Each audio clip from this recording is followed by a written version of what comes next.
Hello बच्चों, मैं फिर आज हाजिर हूँ अपनी एक कहानी लेकर के, जो कि नैतिक कथा में से ली गई है। वही संदेशबद्ध कहानी है। आशा है तुम्हें अच्छी लगेगी। चलो मैं सुनाती हूँ। इसका शीर्षक है अंतर की स्वच्छता।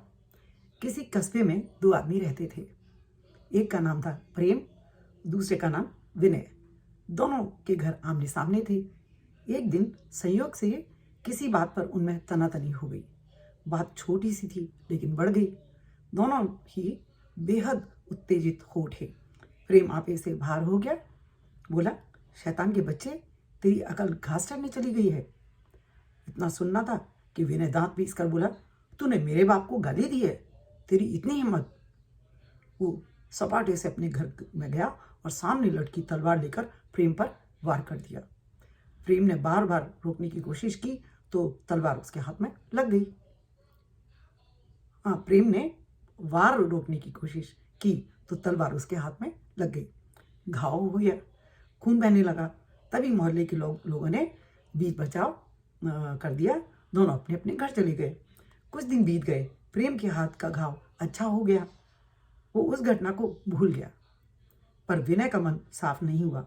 वो जैसे ही प्रेम को देखता, मुंह फेर कर निकल जाता। एक दिन वे दोनों अचानक आमने सामने हो गए। जब विनय बचकर जाने लगा तो प्रेम ने जी कड़ा करके उसका हाथ पकड़ लिया। कहा, क्यों, क्या बात है? ये देखो, मेरा घाव अच्छा हो गया। इतना कहकर उसने अपना हाथ विनय के आगे कर दिया। विनय ने उसे देखा नहीं। दूसरी ओर मुंह करके कहा, तलवार का घाव भर जाता है पर बात का घाव कभी नहीं भरता। वो हमेशा टीसता रहता है। प्रेम की आंखें डबडब आईं। बोला, लेकिन जो बच्चे सहृदय से अपनी भूल स्वीकार कर लेते हैं, जो बच्चा सहृदय से अपनी भूल स्वीकार कर लेता है, उसे क्षमा मिलनी चाहिए। विनय ने हाथ छुड़ाने की कोशिश की लेकिन प्रेम ने नहीं छोड़ा। अंतर के आवेग से उसका हाथ कांप रहा था। उसकी आंखों से आंसू गिर रहे थे। विनय का तनाव ढीला हो गया। प्रेम के हृदय की निर्मलता ने उसके भीतर की गांठ को खोल दिया।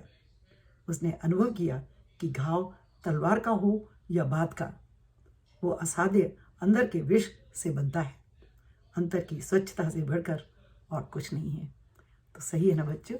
ऐसा होता है, आपस में मनमुटाव हो जाता है, लेकिन इसका ये अर्थ नहीं कि हम गांठ बांध के बैठ जाएं। उससे कुछ हासिल नहीं होता।